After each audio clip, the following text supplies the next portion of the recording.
I'll finish up with one of my 11-year-olds here, with what I think a lot of people would if they saw this live, they would try to say that this was rollover, and this is a kid that has really worked hard from being last in the order to first in the order now, and he's got a really good move at it. I could nitpick certain things, but overall he's got a really good pattern to the ball.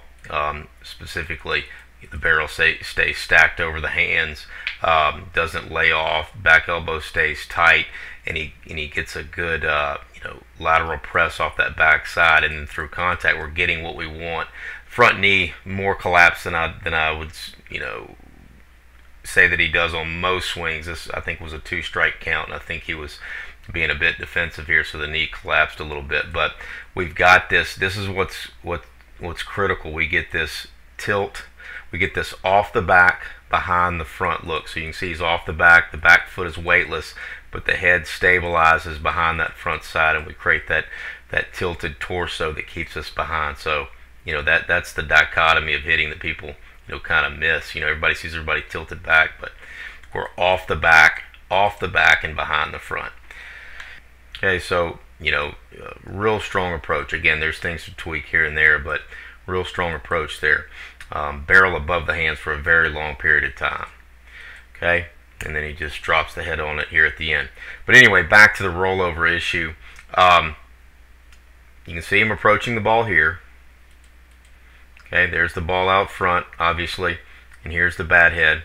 By the way, anybody telling you to swing down through contact with the intent of slicing the ball or cutting the ball to create backspin is misguided. Okay, the hands do move down to the ball. There is a downward movement to the ball. There is no question about it. But in order to match the flight of the ball in baseball, we've got to have at least 8 degrees of uppercut.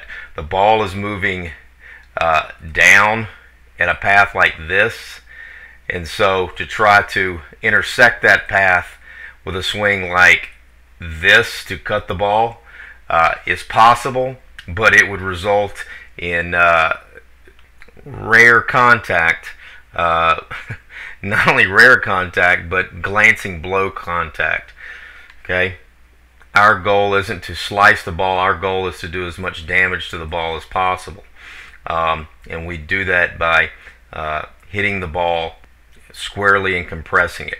The flight of the ball is determined by where we make contact. So if we hit slightly under the ball is going to go up, and the ball will have backspin. In other words, if I hit under the ball, okay, the ball is going to spin like this, in that direction. If I hit the top of the ball, like Jake does here, okay, now the ball is going to head downward in this direction, okay, and it's going to have spin like this. Okay, so it's similar to what we're talking about with throwing the breaking ball. You're not trying to add spin to it. You're trying to apply force to it, and the angle and the place where you hit the ball is very simple. It's common sense. That's going to determine where the ball goes. Okay, so if you hit under it, you're going to get fly balls with backspin. If you hit on top, you're going to get ground balls with underspin. If you hit it perfectly square, you'd get no spin.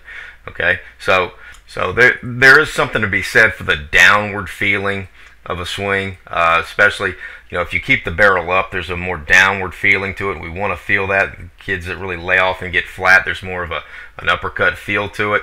But the bottom line, at contact, everyone has some degree of uppercut at contact, just because that's the way you have to match the plane of the ball.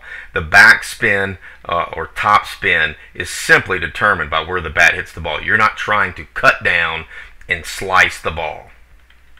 That feeling may give some players some success. It may have been a swing thought for some people, but that's not reality. So there's a difference, and a cue that may not be exactly reality can be fine, but I think it's important for people to know reality, and then if there's a swing thought that helps them, that can be okay. But again, back to this particular hit and the rollover issue. Okay, you see, he's approaching the ball here. Okay, we get contact there. So he hits the top half of this ball. He hits the top half, which is going to send it downward. Again, 2-strike pitch, probably a pitch he shouldn't have been, wouldn't have been swinging at with less than 2 strikes. So we're going to get, the ball's going to head down here. But also what's a factor, especially at the youth level, is that this ball has a greater effect on the bat than it would with older, stronger players. So the same reason, the same way this ball heads downward because he hit the top of the ball, that forces the ball down here. Okay. Well, the ball hit the lower part of the bat, okay, which is going to cause it to go here.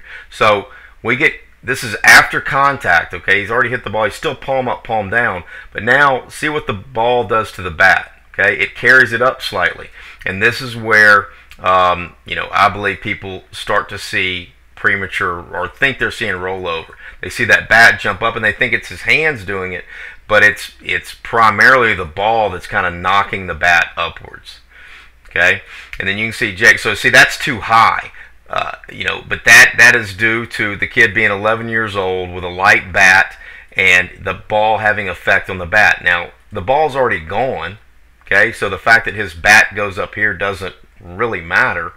But that's why that bat went up so high on that particular pitch, was the contact point. He didn't hit it, really that squarely, and so that ball had an effect on the bat. Now he still gets to our position that we've been looking at: top hand over bottom, lead arms extended. Both arms extended, back arm is finished. So we still get what we're looking for in the sense that it's a good throwing action. We get contact and that top arm finishes. But that's not, the hands aren't rolling over. The bat is being thrown up by the ball. Okay.